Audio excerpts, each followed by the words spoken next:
अस्सलाम वालेकुम। Career advice के लिए हमेशा ही पूछा जाता है कि जी सर कैरियर में आगे क्या किया जाए, या आजकल एक जो बहुत कॉमन क्वेश्चन पूछा जा रहा है कि जी बच्चे ने एफएससी कर ली है, अब वो आगे क्या करे। फिर जिस बच्चे ने बीए, जिस हमारे ग्रेजुएट ने डिग्री मुकम्मल कर ली, उसने बीएससी एमएससी मुकम्मल कर ली, तो वो अगला सवाल ये होता है जी एमफिल कहाँ से की जाए, कौन सी यूनिवर्सिटी एमफिल के लिए अच्छी है या कौन सी यूनिवर्सिटी बीएस के लिए अच्छी है। ये बहुत ही कॉमन क्वेश्चन है। अब फ़र्ज़ कीजिए बच्चे ने एफएससी कर ली है और उसके 900 या 900 से ज़ायद नंबर हैं, और सवाल ये पूछा जाए कि जी इस बच्चे को किस डिग्री में दाखिला दिलवाया जाए, तो दुनिया का कोई भी एक्सपर्ट उसके लिए प्रॉपर या दुरुस्त एडवाइस नहीं दे सकता, क्योंकि ये इंसान से इंसान मुख्तलिफ एडवाइस होगी।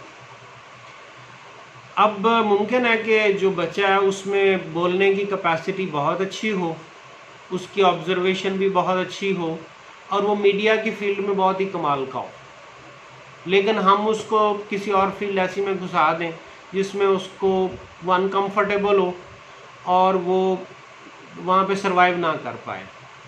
अब ये डैमेजिंग होगा। तो इसके लिए ज़रूरी है कि यूनिवर्सिटी में आने से बहुत पहले से ये प्लानिंग की जानी चाहिए। जो हमारे डिफरेंट स्कूल्स हैं उनमें इसी तरह का जो थोड़ा थोड़ा डिफरेंस है वो बच्चों के कैरियर्स को बहुत सारा बदल देता है। कुछ स्कूल्स में, कुछ कॉलेजेस में इस तरह की बहुत टाइमली एक्टिविटीज़ हो जाती हैं जो कि बच्चों को अपने कैरियर के डिसीजंस लेने में बहुत हेल्प करती हैं। अब फ़र्ज़ कीजिए बच्चे के 900 मार्क्स हैं बायो के साथ या मैथ्स के साथ, और बच्चा अपने बारे में नहीं जानता कि मेरे पास कौन सी स्किल्स हैं या मेरे एरियाज़ ऑफ स्ट्रेंथ्स क्या हैं, तो वो अपने लिए दुरुस्त डिग्री का इंतखाब नहीं कर सकता। अब जब वो अपने लिए दुरुस्त डिग्री का इंतखाब नहीं कर सकता तो उसके आगे कैरियर ग्रोथ में एक सीरियस हर्डल है। तो आपको एज यंग इंडिविजुअल या वालिदैन को अपने बच्चों के लिए डिसीजन लेते हुए ये चीज़ें वक्त से बहुत पहले करने की ज़रूरत है। अब अगर आप जिस भी डिग्री को कंप्लीट कर रहे हैं, आपके पास अगले 2, 3, 4 साल का बड़ा वाज़े मैप होना चाहिए कि हम आगे, हमारा बच्चा आगे क्या करेगा, या यहाँ जो बच्चा है उसको पता होना चाहिए कि मेरे फ्यूचर में ये चीज़ें आगे आनी हैं। यूनिवर्सिटी में जाने के बाद मुझे फ़लाँ प्रोग्राम में जाना है। फ़र्ज़ कीजिए जी बच्चे ने एफएससी प्री इंजीनियरिंग की है, तो उसको बहुत क्लियर होना चाहिए कि जी मुझे मैथमेटिक्स पढ़नी है, तो मैथमेटिक्स पढ़ने की रीज़न क्या है, मैथमेटिक्स के बाद कैरियर्स क्या हैं, मैथमेटिक्स पढ़ने के दौरान चैलेंजेस क्या हैं, कौन सी स्किल्स ऐसी हैं जो डिग्री में दाखिले से पहले मुझे चाहिए, और इन्वायरमेंट में चेंज कितना होगा, मतलब मैं कॉलेज का जो इन्वायरमेंट और जो यूनिवर्सिटी का इन्वायरमेंट है उसमें चेंज कितना होगा, एंड सो ऑन। अब फ़र्ज़ कीजिए जी आपने मैथमेटिक्स में आपका एडमिशन नहीं होता और आपके कंस्ट्रेंट्स आपको मजबूर करते हैं कि यूनिवर्सिटी आपने फिर भी वही रखनी है, तो अब कौन सा सब्जेक्ट ऐसा है जो मैथमेटिक्स से क्लोजली एसोसिएटेड है और आपके गोल्स के करीब करीब का है, तो फिर आपका प्लान बी क्या होगा। अगर इवन आप प्लान बी पे नहीं पहुंच पाते तो प्लान सी क्या होगा। और आपने जिस तरह की ज़िंदगी गुजारनी है, ये डिग्री बीच में रोल प्ले कर सकती है। ये डिग्री करने के बाद आपकी ज़िंदगी के टारगेट्स नहीं बदल जाने। तो ये जिस स्टेज पे ये तरह तरह के सवाल पूछे जाते हैं, तो फिर थोड़ा सा अपसेट होने के बाद बंदा एडवाइस यही दे सकता है कि देखिए आप कुछ अपने आप को चेक कीजिए कि आपके एरियाज़ ऑफ स्ट्रेंथ्स क्या हैं, आपकी स्किल्स क्या हैं, फिर आपके गोल्स क्या हैं, आपके कंस्ट्रेंट्स क्या हैं, आपकी वैल्यूज़ क्या हैं, आपके पास वक्त कितना है, पैसे कितने लगा सकते हैं आप। और फिर आपको ये भी देखना है कि जो इस फील्ड के एक्सपर्ट्स हैं वो इसके बारे में क्या कहते हैं, उनकी डिज़ायर्ड स्किल्स क्या हैं, उन कौन सी स्किल्स हों तो बंदा उनमें सर्वाइव करता है। और फिर साथ ही साथ आपको ये देखना है कि जी आपके जो रिलेशंस या आपके जो रिसोर्सेज हैं वो आपके कैरियर में किस तरह से यूज़फुल साबित हो सकते हैं।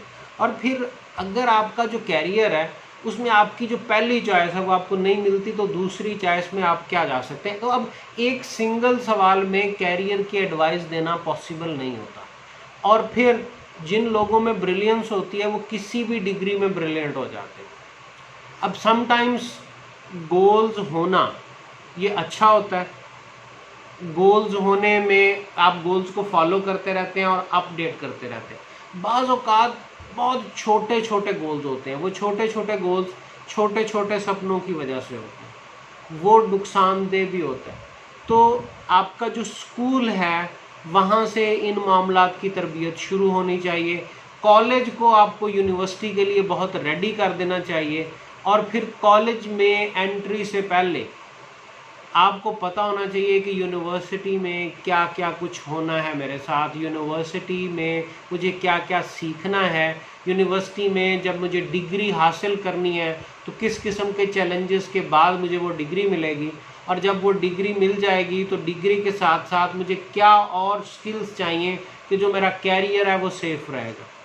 अगर सारे के सारे प्लान्स आपके दूसरे को देख के बन रहे हैं, आप किसी से पूछ के डिग्री में दाखला लेते हैं, तो फिर कामयाबी के चांसेस बहुत ही मादूम होते चले जाते हैं।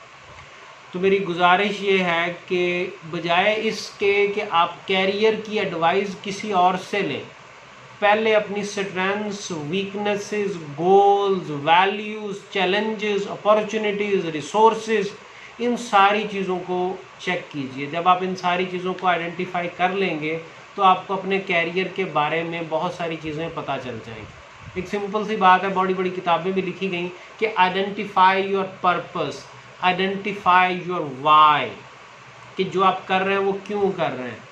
अगर आपका वाई क्लियर होगा तो बाकी सारी चीज़ें अपनी जगह पे पहुंचती चली जाएंगी। तो मैं आपको पर्टिकुलर डिग्री के साथ, पर्टिकुलर कोर्स के साथ ये नहीं बता सकता कि कौन सी पर्टिकुलर डायरेक्शन आपको सूट करती है। अगर मैं आपको पर्टिकुलर डिग्री के साथ, पर्टिकुलर नंबरों के साथ पर्टिकुलर चीज़ें बता भी दूँ तो भी आपके कैरियर की कोई गारंटी नहीं है। तो मेरी गुजारिश ये है कि बजाय इसके कि आप किसी और से पूछें, सबसे पहले कुछ सवालात आप खुद से पूछें। जब आपको सवालों के जवाब मिल जाएं, उसके बाद किसी एक्सपर्ट को बताएं कि जी सर ये मेरे चैलेंजेस हैं, ये मेरी ख्वाहिशात हैं, ये मेरे रिसोर्सेज हैं और ये मैंने प्लान किया है। तो फिर आपके प्लान को इम्प्रूव करने की कोई आपको सलाह दे सकता है। आपका बहुत शुक्रिया।